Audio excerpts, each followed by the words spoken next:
राम राम भाइयों, आज हम लोग पढ़ने वाले हैं इलेक्ट्रॉन सिद्धांत। इलेक्ट्रॉन सिद्धांत क्या होता है? तो हम क्लास 9 से ही पढ़ते आ रहे हैं कि परमाणु क्या होता है। तो परमाणु के बारे में ही हमारा इलेक्ट्रॉन सिद्धांत में बताया जाता है और ये बोर्ड एग्जाम की दृष्टि से बहुत ही महत्वपूर्ण है और जितना ये महत्वपूर्ण है उतना ही ज्यादा ये आसान भी है। तो इसके बारे में हम लोग आज पढ़ेंगे। तो इलेक्ट्रॉन सिद्धांत में क्या कहता है, पहला देखते हैं। विद्युत आवेश की परिकल्पना को इलेक्ट्रॉन सिद्धांत द्वारा आसानी से समझा जा सकता है। क्या कह रहा है कि विद्युत आवेश के परिकल्पना को इलेक्ट्रॉन सिद्धांत द्वारा आसानी से समझ सकते हैं। विद्युत आवेश जो होता है उसकी परिकल्पना परिकल्पना मतलब क्या होता है कि जो कल्पना किया गया हो और वो कल्पना सत्य हो गया हो, तो वही हमारा परिकल्पना होता है। ये कॉमन सी बात है, ये आपको पता होना चाहिए। तो क्या कह रहा है कि विद्युत आवेश की परिकल्पना को इलेक्ट्रॉन सिद्धांत, हमारा ये इलेक्ट्रॉन सिद्धांत है, इसके द्वारा हम आसानी से समझ सकते हैं इसके बारे में। तो हमारा दूसरा क्या है, इलेक्ट्रॉन सिद्धांत के अनुसार प्रत्येक पदार्थ परमाणु से मिलकर बना होता है। इलेक्ट्रॉन सिद्धांत के अनुसार हमारा प्रत्येक पदार्थ किससे मिलकर बना होता है? परमाणु से मिलकर बना होता है ना। जैसे मान लीजिए हम इस मार्कर को तोड़ते रहते हैं और इतना छोटा करते जाते हैं और एक समय ऐसा आएगा कि ये टूटने का नाम नहीं लेगा। और तो क्या करेंगे कि उसको अब सुदर्शी के आगे रखकर उससे और तोड़ेंगे और एक समय ऐसा आएगा कि जहां पर वो और टूट नहीं पाएगा, मतलब उसकी अंतिम जो स्टेज होगी वही हमारा परमाणु होता है। तो हमारे किसी भी पदार्थ की, मान लीजिए मार्कर का उदाहरण दिया है, तो हम लोग मार्कर का उदाहरण दिया है, यहाँ पर हवा का भी उदाहरण ले सकते हैं, जल का भी ले सकते हैं, क्योंकि हमारा ये सभी पदार्थ ही हैं। तो किसी भी पदार्थ के सबसे छोटे कण को परमाणु कहते हैं। तो परमाणु के बारे में ही हम लोग इलेक्ट्रॉन सिद्धांत में पढ़ते हैं, बहुत ही कॉमन सी बात है। और तीसरा क्या कह रहा है, प्रत्येक परमाणु का समस्त भाग इसके केंद्र में होता है, जिसे हम लोग नाभिक कहते हैं। तो प्रत्येक परमाणु का समस्त भाग, मान लीजिए एक परमाणु बना रहे हैं, मान लीजिए ऑक्सीजन का परमाणु बना रहे हैं, ठीक है। तो मान लीजिए ऑक्सीजन का परमाणु बना रहे हैं, ऑक्सीजन का परमाणु क्रमांक क्या होता है? 8 होता है। तो उसके कक्षक में, फर्स्ट कक्षक में कितने इलेक्ट्रॉन भरे जा सकते हैं? 2, और दूसरे कक्षक में 8 भरे जा सकते हैं। तो हमारा कितना बच रहा है? 6 ही बच रहा है, 8 भरना है। तो 2 पहले में हो गया, तो 6 बच रहा है, तो 6 इसमें लिख लेते हैं। तो हमारा क्या हो गया? 6। तो 6 2 8, ये हमारा O2 का क्या है?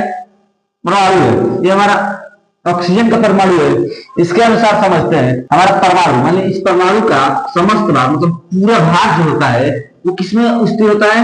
इस नाभिक में स्थिर होता है। इस नाभिक में स्थिर होता है। अगर हम इस नाभिक को यहाँ पर हम बना लेते हैं और केवल यही रहने देते हैं, केवल ये बाहर वाला कक्षक रहने देते हैं, इलेक्ट्रॉन वाला जिसमें इलेक्ट्रॉन भरा होता है वो रहने देते हैं, तो क्या होगा कि इसमें कोई भी भार नहीं होगा, क्योंकि परमाणु का समस्त भाग किसमें होता है? हमारे नाभिक में होता है। हमारा चौथा क्या है कि नाभिक 2 प्रकार के मौलिक कणों से मिलकर बना होता है। तो ये जो नाभिक है ये हमारा 2 प्रकार के, कितने प्रकार के? 2 प्रकार के मौलिक कणों से मिलकर बना होता है। तो 2 प्रकार के मौलिक कण क्या क्या होते हैं? हमारे न्यूट्रॉन और प्रोटॉन, ये हमारे 2 प्रकार के मौलिक कण है। तो हमारा मौलिक कण क्या होता है? मान लीजिए नाभिक जो है, नाभिक में क्या होता है? न्यूट्रॉन और प्रोटॉन। तो ये मान लीजिए इस न्यूट्रॉन को हम लोग यहाँ पर निकाल लेते हैं और क्या करेंगे, इसको तोड़ेंगे तो ये टूटेगा नहीं, मतलब ये क्या होगा? इसका विभाजन नहीं होगा। तो जिसका विभाजन नहीं होता है वो मौलिक कण होता है। हम इलेक्ट्रॉन को भी नहीं तोड़ सकते हैं। मान लीजिए इलेक्ट्रॉन है, इसको हम तोड़ नहीं सकते हैं, तो क्या होगा? ये भी हमारा मौलिक कण होता है। और मैं न्यूट्रॉन को भी नहीं तोड़ सकते, तो ये भी हमारा मौलिक कण है। तो न्यूट्रॉन और प्रोटॉन हमारा मौलिक कण होता है। और हमारा न्यूट्रॉन उदासीन होता है और हमारा प्रोटॉन क्या होता है? धन आवेशित होता है। मतलब प्रोटॉन पर धन होता है और न्यूट्रॉन हमारा उदासीन होता है। क्या होता है? उदासीन। और अगला देखते हैं, प्रत्येक इलेक्ट्रॉन का आवेश प्रत्येक प्रोटॉन के धन आवेश के बराबर होता है। हमेशा इलेक्ट्रॉन का आवेश ऋण ही होता है। और अब अपना पचा देखते हैं, प्रत्येक इलेक्ट्रॉन का आवेश प्रत्येक प्रोटॉन के धन आवेश के बराबर होता है। तो क्या कह रहा है कि प्रत्येक इलेक्ट्रॉन का आवेश, तो मान लीजिए ये इलेक्ट्रॉन जो है इसका आवेश, ये सभी का आवेश कितना है? 8 है। 8 है ना इसमें आवेश। इलेक्ट्रॉन का गुण क्या होता है कि वो अपने कक्षक से दूसरे परमाणु के कक्षक में जा सकता है, वही हमारा होता है इलेक्ट्रॉन। तो जो प्रोटॉन होता है, प्रोटॉन हमारा क्या होता है? धन होता है। तो ये क्या होता है कि ये इसमें से निकलता नहीं है कभी भी, ये हमारा नाभिक में ही रहेगा हमेशा प्रोटॉन। और ये जो हमारा इलेक्ट्रॉन होता है ये हमारा आवारा कण होता है, ये इसमें से निकल कर कूद कर दूसरे में जा सकता है। तो इसीलिए इस पर ऋण आवेश हमेशा होता है। ये हमारा सभी इलेक्ट्रॉन है, तो हमारा प्रत्येक इलेक्ट्रॉन का ऋण आवेश धन आवेश के बराबर होता है। धन आवेश हमारा क्या होता है? प्रोटॉन में क्या होता है? धन चार्ज होता है। तो हमारा धन चार्ज और ऋण चार्ज दोनों आपस में बराबर होते हैं। कि ये इलेक्ट्रॉन की इसमें संख्या कितनी है, 8 है। तो 8 इसके घेरने में भी हमारे कितने प्रोटॉन होंगे, 8 होंगे। तो वही कह रहा है, अर्थात प्रोटॉन इलेक्ट्रॉन आपस में बराबर होते हैं। मतलब प्रोटॉन जो है, इसमें जो प्रोटॉन है वो ये इसके ऊपर की कक्षा में जो इलेक्ट्रॉन है ये दोनों आपस में बराबर होते हैं, तो वो भी 8 ही होगा। इसलिए परमाणु विद्युत उदासीन होता है, इसलिए ये परमाणु जो हो जाएगा वो हमारा विद्युत उदासीन हो जाएगा। और हमारा छुआ क्या है, परमाणु से एक इलेक्ट्रॉन निकलता है तो परमाणु धनावेशित हो जाता है।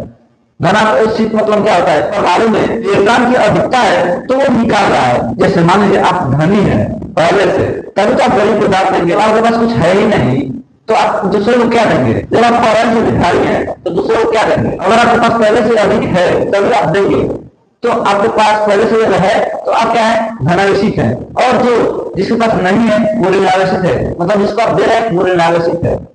क्या है, ऋणावेशित। और हमारा यहाँ पर जगह में हम सत्ता भी लिखते हैं। सत्ता हमारा क्या होता है कि जो ग्रहण करता है, मतलब ये इलेक्ट्रॉन को आगे बढ़ा तो कोई लेने वाला भी होना चाहिए। मान लीजिए परमाणु है, इसमें क्या है, इलेक्ट्रॉन एक अधिक है तो इसको त्यागना है तो कोई लेना वाला भी चाहिए ना। मान लीजिए आप किसी दान दे रहे हैं, कोई लेना वाला भी चाहिए ना, तभी तो आप देंगे ना। तो वही बात है कि इसमें परमाणु एक इलेक्ट्रॉन दान करता है तो इस पर धन हो जाता है, एक इलेक्ट्रॉन दान करता है तो इस पर धन हो जाता है। और ये एक इलेक्ट्रॉन से ले लेता है, ग्रहण करता है, क्या होता है, ये आवेशित हो जाता है। क्या कह रहा है कि जो परमाणु इलेक्ट्रॉन त्यागता है मतलब दूसरे को देता है तो उस पर धन आवेशित होता है। और जो परमाणु इलेक्ट्रॉन को ग्रहण करता है मतलब किसी को दिया हुआ देता है वो ऋणावेशित हो जाता है। इतनी सी बात है। अगर आप इतना लिख देते हैं तो आप बोर्ड एग्जाम में 3 नंबर आराम से पा जाएंगे। अब चाहे तो इसका स्क्रीनशॉट ले सकते हैं। अगर आपको वीडियो अच्छी लगी हो, उस वीडियो में इलेक्ट्रॉन सिद्धांत के बारे में आपको कोई डिटेल मिल गया हो तो इसके अगले वीडियो में, तब तक के लिए राम राम।